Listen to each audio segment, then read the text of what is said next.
मंजरनामे पे माशी हवाले से जून का महीना बहुत एक्टिव होता है।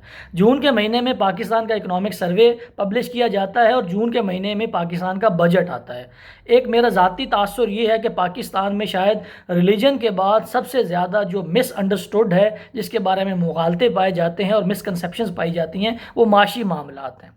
किसी भी नंबर को दो बंदे मुख्तलिफ एंगल से देखेंगे और एक उसको सही साबित कर देगा, पॉजिटिव साबित कर देगा, और दूसरा उसको गलत साबित कर देगा और नेगेटिव साबित कर देगा, और सुनने वाले को समझ नहीं आएगी कि इन दोनों में से सही कौन कह रहा है। तो बुनियादी तौर पे इकॉनमी को समझने के लिए एक होलिस्टिक अप्रोच की ज़रूरत होती है। इकॉनमी मुख्तलिफ वेरिएबल से मिल के बनती है। GDP हमारा मुख्तलिफ वेरिएबल से मिल के बनता है। तो अगर आप इन वेरिएबल्स को आइसोलेशन में रख के देखेंगे तो मिसलीडिंग रिमार्क्स और मिसलीडिंग कंक्लूजन तक पहुंचेंगे। तो कभी भी इकॉनमी से मुतल्लिक कोई भी वेरिएबल आप आइसोलेशन में रख के देख के उससे सही नतीजा नहीं निकाल सकते। तो आज से हम एक सीरीज़ शुरू करने की कोशिश कर रहे हैं जिसमें पाकिस्तान के इकोनॉमिक सर्वे के मुतल्लिक हम बात करने की कोशिश करेंगे, बजट के मुतल्लिक बात करने की कोशिश करेंगे, और जो मिसकंसेप्शंस हैं माशी मामलात के हवाले से उनके ऊपर बात करने की कोशिश करेंगे। अगर आपको पॉलिटिकल इकॉनमी मईशत के हवाले से कुछ शगफ हो तो दो ऐसे डॉक्यूमेंट हैं जिनको आप हिर्ज़े जहाँ बना लें और स्टार्टिंग पॉइंट के तौर पे उनको पढ़ना शुरू कर दें। एक है पाकिस्तान का इकोनॉमिक सर्वे जो कि हर साल पब्लिश होता है, 10 महीने का डाटा होता है इसके अंदर, और उसको पिछले 10 महीनों से कंपेयर किया जाता है। आपके मोबाइल के अंदर इसकी कॉपी होनी चाहिए। इसको कहीं से भी खोलें, जो डॉक्यूमेंट आपके सामने आ जाए, जो पेज आपके सामने आ जाए, उसको पढ़ना शुरू कर दें। उसमें कुछ ना कुछ आपको ज़रूर नई चीज़ सीखने को मिलेगी। बहुत बड़ा डॉक्यूमेंट होता है और इसको आप जल्दी ख़त्म नहीं कर पाएंगे। 700-800 पेजेस का ये डॉक्यूमेंट होता है। उसके बाद बजट की स्पीच और बजट का जो एनुअल डॉक्यूमेंट होता है जो मिनिस्ट्री ऑफ फाइनेंस की वेबसाइट के ऊपर बजट प्रेजेंटेशन के अगले दिन पब्लिश कर दिया जाता है, उसको भी पढ़ के समझने की कोशिश करें। तो मुझे लगता है कि आपकी बहुत ज़्यादा जो मिसकंसेप्शंस हैं, जो मुगालते हैं, वो इन दो डॉक्यूमेंट से दूर होना शुरू हो जाएंगे। तो बुनियादी तौर पे अगर आप बजट को समझना चाहते हैं तो बजट क्या होता है? बुनियादी तौर पे budget is a planning tool. Budget एक प्लानिंग टूल होता है जिसमें एक ख़ास अरसे के लिए एक बजट प्रपोज किया जाता है जिसमें हुकूमत अपने खर्चे, अपना एक्सपेंस और अपना जो रेवेन्यू है उसके बारे में प्रोजेक्ट करती है कि अगले साल हमारे ख्याल में हमारा ख़र्चा कितना होगा और हमारी आमदनी कितनी होगी। इसको एक बुनियादी तौर पे मैनेजमेंट का फंक्शन है। प्लानिंग भी मैनेजमेंट का फंक्शन है और कंट्रोलिंग भी मैनेजमेंट का फंक्शन है। तो मैनेजमेंट के जितने भी फंक्शंस होते हैं उनमें से दो फंक्शंस अप्लाई होते हैं जब भी बजट बनाया जाता है।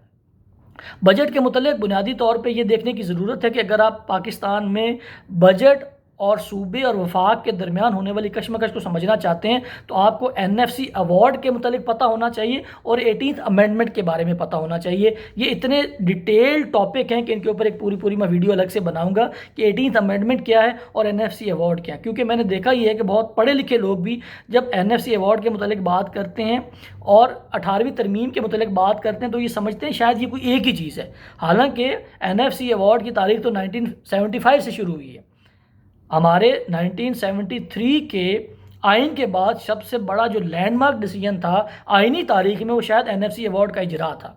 तो NFC अवार्ड को समझना बहुत ज़रूरी है जब भी आपने, क्योंकि एक फेडरेटिंग यूनिट है, पाकिस्तान इज़ अ फेडरेशन जिसमें एक फेडरल हमारी हुकूमत होती है और उसके नीचे एडमिनिस्ट्रेटिव प्रोविंशियल गवर्नमेंट्स हैं ये होती हैं। तो इनके दरमियान जो इख्तियारात हैं और उनमें जो रिस्पॉन्सिबिलिटीज़ की जो डिवीज़न है उसको समझने के लिए NFC अवार्ड का पता होना बहुत ज़रूरी है और 18वीं तरमीम का पता होना बहुत ज़रूरी है। बजट के हवाले से बुनियादी तौर पर समझने की ये ज़रूरत है कि पाकिस्तान में जो बजट बनाने की एक तारीख़ है वो एक बड़ी ही एक ट्रेडिशनल तरीके से बनाया जाता है कि पिछले साल देखा जाता है कि कितनी एलोकेशन थी, उसके अंदर इन्फ्लेशन को इनकॉर्पोरेट करके अगले साल का बजट बना दिया जाता है बड़े ही रिवायती तरीके से। तो आज की वीडियो में मैं एक चीज़ जो बजट के हवाले से डिस्कस करना चाहूँगा वो होती है ज़ीरो बेस्ड बजटिंग। ये बहुत इंपॉर्टेंट है कि जितने भी अच्छे इदारे हैं, बड़ी कॉरपोरेशंस हैं, वो तकरीबन एक दिहाई में एक दफ़ा ये काम ज़रूर करती हैं और मेरा ख्याल है कि पाकिस्तान ने अपनी 73 साल तारीख में एक दफ़ा भी ये काम नहीं किया। जैसे मैंने अर्ज़ किया कि पाकिस्तान में बजटिंग का तरीका ये होता है कि आपने ये देखना है कि पिछले साल हमने किसी भी स्पेसिफिक बजट हेड में कितना एक्सपेंस किया था, उसके ऊपर अपनी इनकॉर्पोरेट करनी है इन्फ्लेशन। और अगर आपने कोई नया इनिशिएटिव लिया है तो उसको बजट में ऐड करना है, और नए साल का बजट, क्योंकि आपने जो बेंचमार्क बनाया है वो पिछले साल को बनाया है, तो इंक्रीज या डिक्रीज जो देखा जाएगा वो पिछले साल के बजट एलोकेशन से देखा जाएगा। तो जो मैं अर्ज़ कर रहा था कि आज की वीडियो में जो एक इंपॉर्टेंट एलिमेंट है बजट के हवाले से जो मैं चाहता हूँ कि एक्सप्लेन करूँ, वो ज़ीरो बेस बजटिंग है। ज़ीरो बेस बजटिंग बुनियादी तौर पे ये होती है कि तकरीबन 10 साल बाद हर अच्छा इदारा ये करता है कि अपने तमाम जो ये पाकिस्तान के केस में जो एडमिनिस्ट्रेटिव यूनिट्स हैं, जो प्रोविंशियल गवर्नमेंट्स हैं, इदारे के केस में जितने भी फंक्शनल हेड होते हैं, जो फंक्शनल उसकी सब डिवीजन्स हैं, उनको ये कहा जाता है कि आपने ज़ीरो बेस बजटिंग करनी है। ज़ीरो बेस बजटिंग में आपने ये करना ही होता है कि आपने पिछले साल के बजट को कंसीडर नहीं करना होता, आपने तमाम प्रपोज्ड बजट हेड्स को जस्टिफाई करना होता है कि अगर मैं किसी बजट हेड में पैसे मांग रहा हूँ तो इस वजह से नहीं मांग रहा कि पिछले साल मांगे थे, पिछले साल भी ये खर्चा हुआ था तो इस साल भी होगा, ये लॉजिक नहीं चलेगी। आपने हर एक्सपेंस को, हर प्रपोज बजट हेड को जस्टिफाई करना है एज कि ये पहली दफ़ा आप मांग रहे हैं। इसको कहते हैं ज़ीरो बेस्ड, बेस कोई नहीं है। अब तमाम बजट हेड जब आप पूरी तरह जस्टिफाई करेंगे तो मेरा ख्याल है कि पाकिस्तान में जो बजटिंग के हवाले से इनएफिशिएंसी पाई जाती है ये मज़ीद बढ़ने की बजाय कम हो सकती है, या कम से कम ये हो सकता है कि हमें ये हाईलाइट हो जाएगा कि कौन से ऐसे एक्सपेंसेस हैं जो कि सिर्फ इस वजह से करें कि ये हमेशा से हमारे बजट में होते हैं। तो ज़ीरो बेस बजटिंग जो है, मेरा ख्याल है कि पाकिस्तान की रियासत को इसके ऊपर ज़रूर एक दफ़ा ये एक्टिविटी करनी चाहिए। और आज की वीडियो को कंक्लूड करते हुए, जो जैसे मैंने वीडियो के शुरू में अर्ज़ किया था कि पाकिस्तान में माशी मामलात, बजट के हवाले से, इकनॉमिक सर्वे ऑफ पाकिस्तान के हवाले से इतनी ज़्यादा कन्फ्यूजन पाई जाती है कि एक ही चीज़ को एक बंदा पॉजिटिव साबित कर देता है और उसी चीज़ को दूसरा बंदा नेगेटिव साबित कर देता है, कंसिडरिंग कि चूँकि होलिस्टिक अप्रोच नहीं ली, एक बंदे ने किसी फैक्टर को पकड़ा और उसके ऊपर नंबर की बुनियाद पे कंपैरिजन कर दिया पिछले किसी साल से। जैसे मैं चंद एग्जांपल से ये साबित करने की कोशिश करूँगा, एक्सप्लेन करने की कोशिश करूँगा कि माशी मामलात के हवाले से पाकिस्तान में कितने ज़्यादा मुगालते पाए जाते हैं, कितनी ज़्यादा मिसकंसेप्शंस पाई जाती हैं। जैसे करंट अकाउंट डेफिसिट, हर 2-4 महीने बाद करंट अकाउंट डेफिसिट को लेके लोग शादियाने बजाने आ जाते हैं कि चूँकि पाकिस्तान का करंट अकाउंट डेफिसिट कम हो गया तो ये पाकिस्तान या सरप्लस में चला गया तो पाकिस्तान की इकॉनमी टर्न अराउंड हो गया। तो बुनियादी तौर पे अर्ज़ ये है कि IMF, वर्ल्ड बैंक और बहुत सारे डेवलपमेंट इकोनॉमिस्ट इस चीज़ को, करंट अकाउंट डेफिसिट को, किसी भी बुनियादी इकोनॉमिक परफॉर्मेंस का इंडिकेटर समझते ही नहीं है। अपनी गुज़श्ता वीडियो में जब मैंने GDP की फॉर्मेशन बताई थी कि GDP का फार्मूला क्या है, तो उसमें 4 फैक्टर्स होते हैं। उन चारों फैक्टर्स को अगर आप 20% की वेटेज देंगे तो नेट एक्सपोर्ट का जो फिगर है वो उन चारों में से एक था। तो इसका मतलब है कि पाकिस्तान की टोटल जो आउटलुक है GDP की या इकोनॉमिक परफॉर्मेंस की, उसमें से 20% इज नेट एक्सपोर्ट्स, तो बाकी 80% को आप कैसे माइनस कर सकते हैं। तो करंट अकाउंट डेफिसिट के बारे में ये बहुत ज़्यादा मुगालता है कि ये पॉजिटिव होना को बहुत बड़ी कामयाबी है। इसी तरह पाकिस्तान की स्टॉक एक्सचेंज के बारे में कहा जाता है कि अब पाकिस्तान की स्टॉक एक्सचेंज बेहतर परफॉर्म करना शुरू कर दिए। तो स्टॉक एक्सचेंज की परफॉर्मेंस भी किसी इकॉनमी के बारे में एक हेल्थ का इंडिकेटर नहीं हो सकती। इसको भी GDP के साथ लिंक करें कि पाकिस्तान की GDP की जो फॉर्मेशन है उसमें जो प्राइवेट इन्वेस्टमेंट है वो एक एलिमेंट है।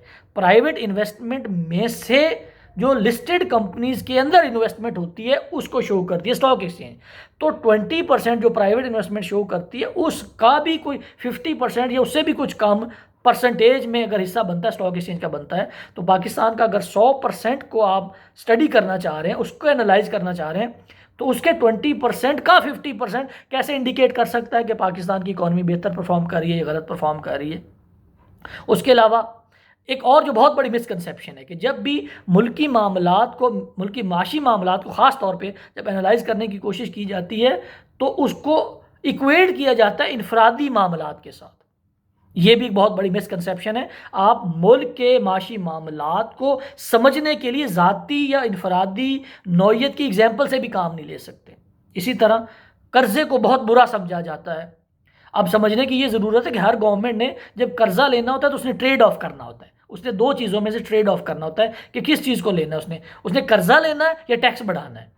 तो मेरा ख्याल है किसी भी रियासत के शहरी होने के नाते हम तो ये कहेंगे कि टैक्स कम से कम हो।